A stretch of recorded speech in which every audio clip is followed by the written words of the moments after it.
bahwa pemimpin ke depan, pemimpin Ansarullah yang kita maungi itu adalah mereka-mereka yang bersaksi Islam. Dimulai dari yang paling sederhana, pasti Alif tahu persis apa yang tertulis pada setiap lembar jawaban ujian atau ulangan apa di situ. Nyontek mulia, Jujur, nyontek mulia. Jujur mulia nyontek hina. Jujur mulia nyontek hina. Saya ke bawah anak-anak kalau suka iya diplesetin begitu ke bawah itu. Karakter itu dia tidak muncul tiba-tiba, dia harus ditumbuh kembangkan melalui berbagai proses. Ada proses yang desain, yang terancang, tapi ada juga proses-proses yang tidak terancang.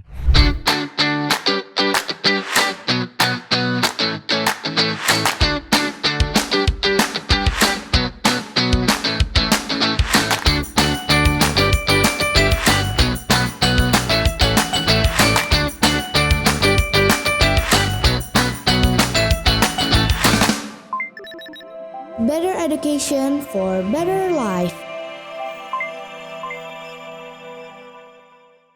Assalamualaikum warahmatullahi wabarakatuh, sahabat Insan Tama School dimanapun berada. Alhamdulillah senang sekali saya Fatih Alif bisa membersamai ayah bunda, teman-teman semuanya, sahabat-sahabat semuanya di channel yang sangat-sangat luar biasa ini. Alhamdulillah teman-teman semuanya, insya Allah di episode podcast kali ini kita akan ngobrol-ngobrol bersama sosok pemimpin yang sangat luar biasa.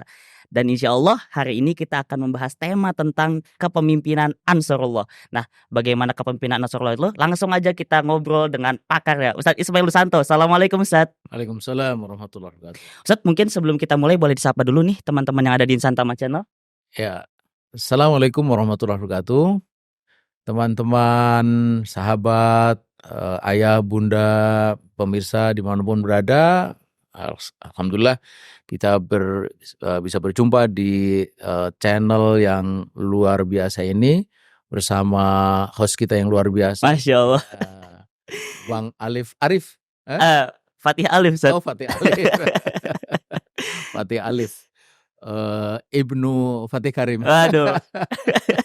Masya Allah Ustaz. Ana di Insan Tama udah dari SD Ustaz. Dan mungkin sekitar 3-4 tahun belakangan ini muncul slogan baru, Ansarullah. Sebelumnya Ana belum pernah dengar itu. Maksudnya cuman dengar di kajian-kajian, kemudian di ayat Al-Quran Ansarullah, kan maknanya penolong Allah.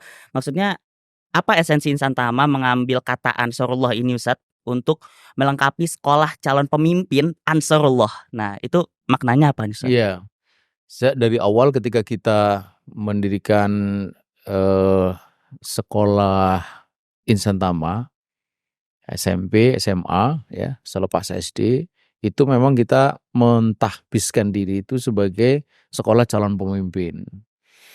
Kita tahu bahwa pemimpin dan kepemimpinan itu sangat penting. Sebagian besar atau bahkan boleh disebut sebagai sebagian inti dari persoalan yang ada di tengah-tengah masyarakat kita, di negara kita, bahkan dunia itu adalah persoalan kepemimpinan gitu. Artinya ketika kita ini menyiapkan sosok calon pemimpin, itu artinya kita menyiapkan masa depan dan kita turut serta menyelesaikan persoalan yang sangat penting ini. Itu kenapa kita dari awal dan tidak pernah berubah dari awal itu memang kita menyebut diri sebagai sekolah calon pemimpin. Itu. Nah, kemudian dalam perjalanannya kita merasa perlu identifikasi yang lebih clear gitu. Karena memang dari awal yang kita maksud itu bukan sembarang pemimpin gitu. Dan memang yang kita maksud itu adalah pemimpin umat, ya, pemimpin sebagaimana yang misalnya kalau kita membaca kitab yang ditulis oleh Imam Ghazali, Al-Iqtisad fil Iqtiqad, itu di sana dikatakan ad-din wa sultanu ta'amani gitu. Agama dan kekuasaan itu seperti saudara kembar. Ad-dinu usun wa sultanu harisun. Agama itu landasan, kemudian kekuasaan itu penjaga.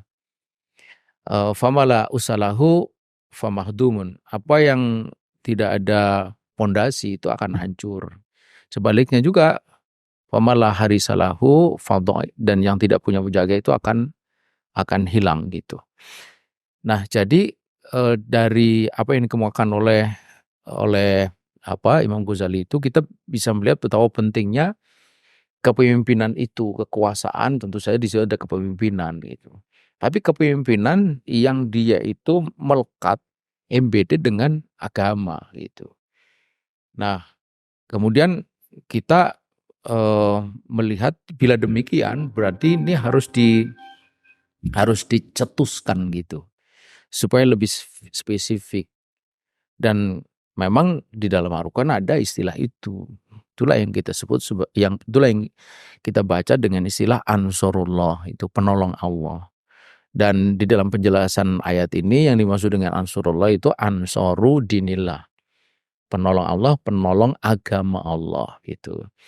Jadi yang kita mau adalah calon-calon pemimpin ke depan yang dia itu berkhidmat bagi tegaknya kembali izul Islam wal muslimin. Dengan satu keyakinan bahwa hanya dengan tegaknya kembali Islam itulah maka kebaikan Islam itu bisa dirasakan, bisa diwujudkan dan kemudian dirasakan oleh semua manusia, bukan hanya Muslim tapi juga non Muslim. Itulah yang disebut dengan rahmatan lil alamin. Nah, itulah kenapa Alif mungkin merasa kok ini ada sejak beberapa tahun belakangan ini yang agak berbeda. Sebenarnya itu hanya dari sisi komunikasi saja. Sementara dari substansinya sebenarnya dari awal memang seperti itu yang kita mau. Jadi kita ingin menegaskan citra diri atau orientasi dari kepemimpinan yang dimaksud itu seperti apa. Nah, disitulah pemimpin Ansarullah. Tetapi dari segi tagline-nya tidak berubah. Tetap aja sekolah calon pemimpin, tetapi di dalamnya kita memberikan pemahaman di situ kepemimpinan bukan sembarang kepemimpinan tapi kepemimpinan Ansarullah. Gitu Alif. Ya. Masya Allah teman-teman semuanya, bahwa Insan Tama ini ingin menjadikan siswa-siswanya menjadi pemimpin Ansarullah. Nah, kemudian ada pertanyaan lanjutan Ustadz. Untuk menjadi pemimpin Ansarullah ini kan dibutuhkan karakter khusus, dibutuhkan kualifikasi. Nah, apa yang Insan Tama tonjolkan dalam hal pendidikan gitu ya Ustadz ya, baik akademisi, baik dari sisi akademiknya ataupun dari sisi pembinaan di asrama karena mungkin di boarding terlebihnya Ustadz, apa yang Insan Tama inginkan gitu dari segi karakternya Ustadz? Karakter secara umum itu terwakili dalam istilah saksiyah, sakofah, ilmu kehidupan. Itu maksudnya bahwa pemimpin ke depan, pemimpin Ansarullah yang kita mau itu adalah mereka-mereka yang bersaksi Islam. Bersaksi Islam, berkepribadian Islam yang tampak dari cara berpikir dan perilakunya gitu. Orang itu dibimbing oleh cara berpikirnya dan bagaimana dia memimpin juga sangat dipengaruhi oleh cara berpikirnya.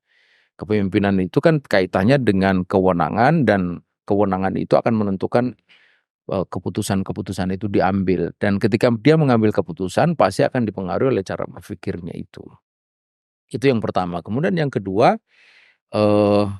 karakter saksia itu mesti muncul juga di dalam karakter yang paling penting dari seorang pemimpin, yaitu amanah gitu ya. Selain tentu saja dia itu adalah seorang yang sidik, terpercaya, kemudian tabligh menyampaikan, lalu fatonah terpercaya gitu. Amanah itu penting sekali karena amanah inilah yang akan menjadi kunci apakah dia itu akan menjadi pemimpin yang baik atau sebaliknya itu. Dan ini pula yang dimention secara khusus oleh Nabi. Ketika datang kepada Nabi itu sahabat Abu Dzar Al-Ghifari, dia meminta satu jabatan tertentu, Nabi menolaknya. Ada dua hal yang disampaikan oleh Nabi pada kesempatan itu. Yang pertama, innaka dhaifun. Engkau ini lemah, kata Nabi. Nabi dalam hal ini itu sedang menunjukkan kepada kita apa yang sekarang ini sangat diperhatikan di dalam teori manajemen itu, yaitu apa yang dikatakan dengan istilah kapabilitas itu, merit system. Jadi bagaimana alokasi jabatan dan sebagainya itu berdasarkan kepada keahlian gitu. Dan kepemimpinan itu kan memang memerlukan kapabilitas, kemampuan, ya. Dan Nabi memandang Abu Dzar tidak tepat di situ. Ini yang kemudian kita kenal dengan istilah the right man on the right place gitu ya. Jadi harus ada orang yang tepat di tempat yang tempat itu gitu. Jadi harus sesuai. Itu yang pertama. Kemudian ini khusus untuk Abu Dzar. Kemudian yang kedua ini yang general untuk kita semua. Nabi mengatakan wa innaha amanatun. Kepemimpinan itu amanah. Wa innaha yaumal qiyamah khisyun wa nadamah. Yang itu, kepemimpinan itu di akhirat itu hanya akan menjadi kehinaan dan penyesalan dan kehinaan. Itulah kenapa dalam sejarah itu ada banyak kita membaca riwayat di mana orang itu bukan berebut tapi malah saling menyorongkan orang lain untuk menjadi pemimpin, seperti dalam kisah terpilihnya Sayyidina Abu Bakar di Saqifah Bani Sa'idah. Itu kan Sayyidina Abu Bakar mencalonkan Umar. Sayyidina Umar mencalonkan Sayyidina Abu Bakar gitu. Jadi bukan dia menonjolkan diri gitu. Kenapa bisa begitu? Karena mereka tahu persis bahwa kepemimpinan itu amanah gitu. Wahya amanatun wahya fil yaumil qiyamah khisyun wa nadama, yang kalau tidak benar-benar dilaksanakan itu akan menjadi penyesalan dan kehinaan. Illa man akhodaha bihaqqiha, kata Nabi, kecuali orang yang mengambil amanah itu atau jabatan itu dengan benar, wa adalladzi ilaihi fiha, dan yang melaksanakan amanah itu gitu. Nah, karakter inilah yang penting sekali harus ada pada seorang pemimpin. Kalau kita mencoba melihat apa yang saat ini terjadi, ya, korupsi, penyalahgunaan kewenangan, hukum dipeleret-peleret begitu rupa untuk kepentingan kekuasaan. Itu kan berangkat dari nir amanah. Kalau sekarang ini lagi ngehit itu nir etika, ya kan, nir adab. Itu kan sebenarnya berpangkal dari nir amanah itu, tidak adanya amanah itu, sehingga dia korup, sehingga dia menyalahgunakan kewenangan segala macam itu. Nah, amanah ini yang kita betul-betul tekankan di dalam proses penempaan atau pembinaan siswa-siswi Insan Tama sebagai calon pemimpin di masa yang akan datang gitu. Melalui berbagai cara, dimulai dari yang paling sederhana, pasti Alif tahu persis apa yang tertulis pada setiap lembar jawaban ujian atau ulangan apa di situ. Nyontek mulia, Jujur, nyontek mulia. jujur mulia nyontek hina. Jujur mulia nyontek hina. Saya kebawa anak-anak kalau suka iya diplesetin itu ke bawah itu.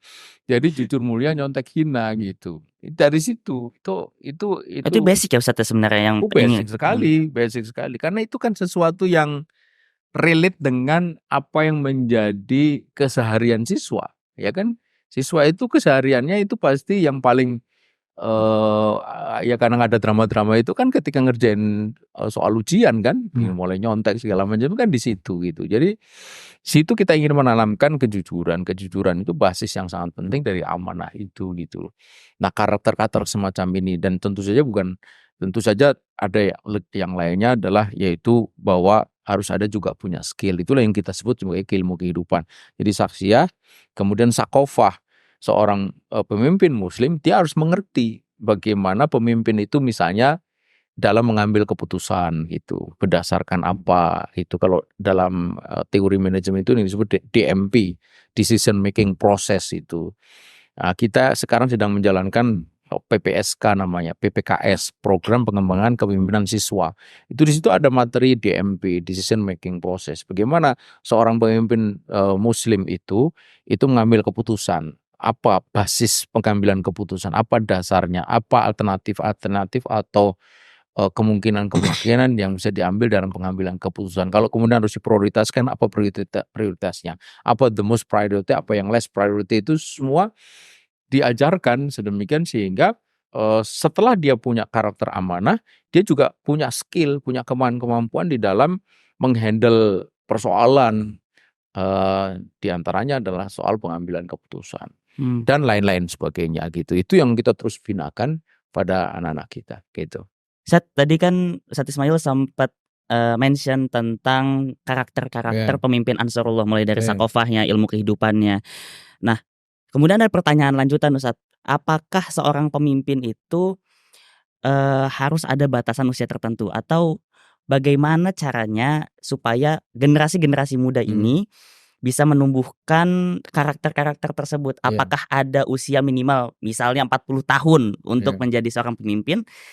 Kan faktanya nggak gitu kan, Ustadz ya. Kita melihat di masa lalu banyak sekali pemimpin-pemimpin Islam yang bahkan usia belasan. Nah, bagaimana Ustadz, menurut Ustadz Ismail sendiri, cara generasi muda saat ini untuk menumbuhkan karakter-karakter pemimpin Ansarullah, Ustadz? Karakter itu dia tidak muncul tiba-tiba, dia harus ditumbuh kembangkan melalui berbagai proses. Ada proses yang desain, yang terancang, tapi ada juga proses-proses yang tidak terancang. Proses yang terancang itu seperti misalnya melalui pelatihan, seperti program PPKS yang kita selenggarakan ini. Itu adalah program-program yang terdesain atau terancang gitu. Tetapi juga di dalam perjalanan itu ada proses-proses yang tidak terancang gitu, undesign proses atau undesign training gitu. Misalnya ketika katakanlah misalnya antum menghadapi musibah misalnya, ya kan? Musibah itu kan datang tidak bisa dirancang kan, tiba-tiba. Nah, terus bagaimana menghadapi musibah itu? Itu sebenarnya satu proses latihan itu. Bukan proses latihan, tapi proses menempa karakter gitu. Nah, jadi itu dilakukan sejak kapan? Sejak belia itu, sejak dari kecil. Karena itu kenapa misalnya Insan Tama itu memulai pendirian sekolahnya itu dari SD, bukan dari SMP atau SMA. Karena kita tahu bahwa pendidikan yang paling penting itu justru itu pendidikan dasar. Itu kalau kita mengutip Hasan al-Basri itu, dia katakan al-ilmu fi sighari kanaksi fil hajari. Mendidik anak di waktu kecil itu seperti memahat di atas bebatuan. Kenapa Candi Borobudur, Candi Prambanan itu masih bisa kita saksikan sampai ini hari? Karena dia diukir di atas bebatuan. Coba kalau diukir di atas es, selesai acara walimah, selesai gitu kan. Karena di atas bebatuan itulah maka dia bisa bertahan berbilang abad lamanya. Kira-kira begitulah pendidikan di masa kecil itu. Jadi karakter itu dari kecil. Contohnya karakter jujur tadi itu. Karakter untuk tidak mudah patah semangat dalam menghadapi berbagai kesulitan. Kenapa? Itulah di Insan Tama ada lead champ gitu. Kenapa di Insan Tama itu ada mabit sejak kelas 1 itu mulai menumbuhkan kemandirian. Itu karakter-karakter yang memang harus dibina. Sehingga once dia itu sampai pada usia balik. Jadi kalau ditanya sejak kapan sebenarnya anak itu siap menjadi pemimpin, sebenarnya sejak dia balik itu, dia setidaknya harus menjadi pemimpin dirinya sendiri. Dia harus bisa memilih, misalnya memilih pakaian yang benar, akil balik itu, ya, yang menutup aurat tentu saja. Kemudian dia sudah harus bisa menggerakkan dirinya saat dia itu pagi hari itu sudah harus bangun. Bahkan kalau bisa itu bangun sebelum subuh supaya dia bisa sholat malam. Kemudian dia sudah bisa istinja, sudah bisa membersihkan diri, sudah bisa menjaga barang-barangnya, dia sudah bisa mengerti mana milik dia, mana milik orang lain. Dia mengerti bagaimana dia itu jangan lagi mengambil orang lain, meminjam tanpa izin pun tidak boleh, dan seterusnya gitu. Itu hal-hal yang sangat penting yang kalau itu dilatihkan sejak dari kecil, itu akan memberikan bekas yang luar biasa. Saat betul-betul dia itu menjadi pemimpin yang kedua, pemimpin komunitas, pemimpin kelompok, pemimpin lembaga, mungkin pemimpin perusahaan atau pemimpin kantor dan sebagainya. Sedemikian Kemudian ketika berlanjut menjadi pemimpin sebuah masyarakat yang lebih besar, entah itu dalam level kota atau provinsi atau bahkan negara atau bahkan dunia gitu. Muhammad Al-Fatih itu kan dia menjadi semacam rising star itu kan ketika dia belum genap 21 tahun. Tapi kan itu tidak tiba-tiba. Itu dia dibina langsung oleh bapaknya Murad II itu sejak dari kecil. Bahkan sejak dari sebelum dia lahir oleh ibunya Umi Hatun kan dia sering dibawa ke atas bukit sambil melihat benteng Konstantinopel itu. Itulah benteng yang harapannya engkau bisa taklukkan memenuhi nubuah Nabi gitu. Dan ketika dia kecil digandeng kan gitu. Jadi itu pendidikan karakter, pendidikan yang luar biasa. Itulah kenapa kalau kita membaca sejarah itu ada banyak pemimpin-pemimpin pada usia yang sangat muda gitu. Usama bin Zaid itu menjadi panglima perang pada usia 18 tahun gitu. Ali bin Abi Thalib itu sudah terlibat di dalam perjuangan Islam sejak usia 7 tahun gitu. Kemudian kalau di era yang lebih dekat dengan kita, Kiai Haji Wahid Hasyim itu menjadi pemimpin pesantren pada usia 14 tahun. 14 tahun jadi pemimpin pesantren. Pesantren itu Buireng setelah dia 5 tahun di Mekah. Dia dikirim oleh bapaknya, oleh ayahandanya Kiai Haji Hasyim Asy'ari. Ini Wahid Hasyim putranya. Itu ke Mekah itu pada usia 9 tahun gitu. Bayang nggak 9 tahun? 9 tahun kelas berapa, Lip? Kelas 3, kelas 4. Kelas 3, 4 kan gitu. Kirim ke Mekah itu. Di sana 5 tahun belajar, kemudian dipanggil memimpin pesantren itu Buireng. Umur 14 itu SMP kelas berapa itu? Sekarang Alif umur berapa? 17. 17. Iya kan 3 tahun yang lalu berarti memimpin pesantren. Karena itulah maka bisa dipahami kalau kemudian dia pada usia 24 itu menjadi ketua umum PBNU. Itu. PBNU yang besar itu dia pimpin pada usia 24 tahun. Lalu menjadi Menteri Agama pada usia 35 tahun. Jadi itulah semakin dini penempaan karakter itu semakin bagus itu. Nah kita lihat ini hari itu ada banyak anak-anak yang dia itu dewasa secara umur ya, tetapi dia kanak-kanak secara kepribadian dan juga secara karakter gitu.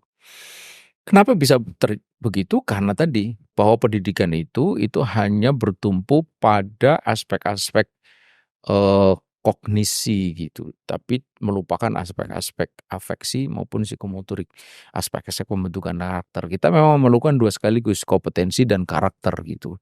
Kompetensi itu ability, kebiasaan, keahlian, karakter itu yang menyangkut hal tadi itu. Nah, ketika dia itu dibina dari kecilnya, maka once nanti dia itu diperlukan pada level kepemimpinan yang lebih besar, dia akan siap. Dan biasanya orang itu sampai pada satu level tertentu itu kalau ditelusur itu sebelumnya itu memang sudah merintis, katakanlah begitu ya, merintis proses kepemimpinan itu dari langkah-langkah yang kecil gitu. Misalnya sekarang Alif ketua OSIS ya. Mungkin SMP ketua OSIS bukan? Ketua angkatan, Ustaz. Ketua angkatan ya kan. SD-nya ketua kelas enggak? Ketua kelas. Nah itu ya kan? Oke. Gitu, kayak begitu. Tapi apakah kepemimpinan itu ada bakatnya, Ustaz? Atau memang dia murni dibentuk? Begini, mungkin kalau kita bicara bakat ada diskusi panjang, tetapi pasti ada hasrat. Nah gitu. Hasrat itu passion. Yang itu sebenarnya fitrah manusia. Fitrah manusia itu kan ada namanya ghorizatul baqa. Di mana salah satu cerminannya itu yang disebut dengan hubus siyadah. Naluri memimpin, naluri orang itu punya kekuasaan, punya kewenangan, kemudian mendapatkan penghormatan. Nah, itu tuh hubus siyadah. Itu ada pada setiap orang. Nah, bedanya adalah pada level atau derajat keinginan untuk mewujudkan. Nah, itu yang saya sering sebut sebagai passion dari orang yang memimpin. Begini, karena untuk memimpin itu kan tidak mudah, tidak ringan. Orang yang memimpin itu kan pasti kena beban kan. Betul. Gitu. Beban, dan tidak semua orang senang kena beban itu. Pada umumnya orang itu ya hidup ringan gitu. Seorang pemimpin dia bukan hanya mengurus dirinya, tapi mengurus orang lain. Seorang pemimpin bukan hanya memikirkan diri, memikirkan orang lain, bahkan memikirkan sesuatu yang sesungguhnya jauh dari apa yang menjadi persoalan dirinya, gitu. Dirinya tidak punya persoalan, tapi dia harus memikirkan persoalan orang lain, persoalan yang lebih besar. Kayak gitu kan nggak semuanya suka, bener nggak? Betul, Nah Ustaz. gitu. Nah disitulah ada passion gitu. Hmm. Nah passion itu muncul dari mana? Nah, bisa dia itu memang dipengaruhi oleh lingkungan gitu. Itulah kenapa misalnya anak presiden kemudian menjadi presiden. Nah gitu kan. Ya. Ya kan? Marcos presiden Filipina, Bongbong Anaknya mau Bongbong jadi presiden. Itu kan Bung Karno presiden, anaknya Megawati Soekarno Putri jadi presiden. Nah gitu. Berarti besar kemungkinan kalau seorang pemimpin lingkungan. Walaupun tidak semuanya. Misalnya Presiden Abdurrahman Wahid anaknya enggak semuanya begitu gitu. Itu salah satu faktor gitu. Tetapi faktor yang lebih dan itu pula yang terjadi kalau kita membaca sejarah Muhammad Al-Fatih. Muhammad Al-Fatih itu kan dibina oleh bapaknya Murad II. Murad II itu dibina oleh Muhammad I. Muhammad I oleh Bayezid I. Terus begitu sampai Sulaiman Shah, Ertugrul, Osman. Nah begitu. Jadi ada lingkungan, ya. Kemudian ada proses-proses yang mendukung gitu. Biasanya kan kalau lingkungannya itu memang kondusif, maka ada proses yang juga menopang kondusivitas itu gitu. Misalnya gini. Sekarang Raja Inggris itu adalah Pangeran Charles. Namanya bukan Pangeran Charles lagi, tapi Raja gitu ya. Raja Charles lah misalnya gitu ya. Dia itu menjadi pangeran sekian lama melalui sebuah proses. Jadi memang ada pendidikan untuk dia itu menjadi seorang raja suatu hari kelak. Sebagaimana anaknya Charles yang laki-laki itu, Henry atau Pangeran William. William itu juga begitu disiapkan gitu. Jadi lingkungan mendukung, tapi juga ada proses penyiapan. Nah, jikalau kita ini tidak punya lingkungan yang mendukung, setidaknya proses itu yang membantu. Nah, Insan Tama ingin menciptakan dua-duanya. Prosesnya iya, lingkungan yang mendukung juga iya. Nah, proses itu melalui apa? Proses itu melalui sekian banyak event, ya kan? Atau kegiatan, ya kan? Kalau SMP kan ada LMT 1, 2, 3, 4 itu kan. Kemudian kalau SMA ada LKMD 1, 2, LKMM itu adalah proses itu. Tetapi lingkungannya juga harus memberikan ruang bagi munculnya kepemimpinan itu gitu, ya kan? Misalnya misalnya kayak antum sama angkatannya kan tahun depan LKMA kan. LKMA itu destinasinya ini diserahkan kepada siswa gitu. Nah, itu namanya situasi yang diciptakan kondusif itu. Jadi siswa diharapkan bisa mengambil kesempatan itu untuk melatih cara berpikir dan proses pengambilan keputusan. Nah, gitu. Kemudian nanti ada faktor yang ketiga, yaitu faktor-faktor yang accidental. Ya, accidental itu faktor-faktor yang terjadi tanpa dinyana, tanpa disangka gitu, tanpa diduga itu. Apa itu? Wah banyak. Mungkin katakanlah pergantian kekuasaan, mungkin tidak ada orang lain kecuali dia misalnya, dan sebagainya gitu yang membuat akhirnya orang yang sebenarnya tidak diduga-duga menjadi pemimpin, kemudian dia menjadi pemimpin. Jadi kayak seperti kuda hitam gitu, Ustaz. Ya kayak begitulah, hitam. Gitu. Oke. Nah, Ustaz, tadi kan sudah menyebutkan, udah merinci juga tadi tentang apa yang harus dilakukan generasi muda untuk menjadi seorang pemimpin. Pada akhirnya tidak ada batasan umur ya Ustadz ya sebenarnya ya. Ya, kalau Islam kan begitu balik dia harus bisa memimpin, paling tidak memimpin dirinya sendiri. Sebelum akhirnya nanti beranjak menjadi memimpin komunitas yang dalam jangkauan dia lebih jauh lagi nanti, terus sampai kepada pemimpin dalam sebuah skala yang lebih besar, entah itu kota, provinsi atau bahkan negara. Anda juga pernah baca kutipan bahwa seorang pemimpin yang hebat itu adalah dia yang bisa menciptakan pemimpin baru. Nah, bagaimana menurut pendapat Ustadz?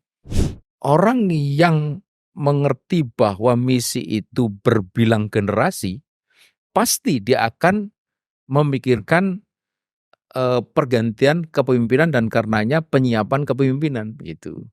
Sebagaimana Nabi mengatakan kullukum ra'in, setiap kamu itu pemimpin. Jika tidak menjadi pemimpin ya menjadi orang yang dipimpin gitu. Tetapi jika tidak menjadi pemimpin dipimpin, itu pun juga dia masih tetap memimpin. Memimpin siapa? Memimpin dirinya sendiri paling tidak, itu kan. Jadi kalau misal dipandang ya dari semua penjelasan saat ini, Ya. dari kerusakan kepemimpinan gitu, Iya. krisis kepemimpinan bisa Iya. kemana-mana, kemana-mana. ke budaya, bahkan ke jumlah manusia Iya, yang bisa itulah berakibat Iya, kepunahan. itulah kenapa Nabi itu mengatakan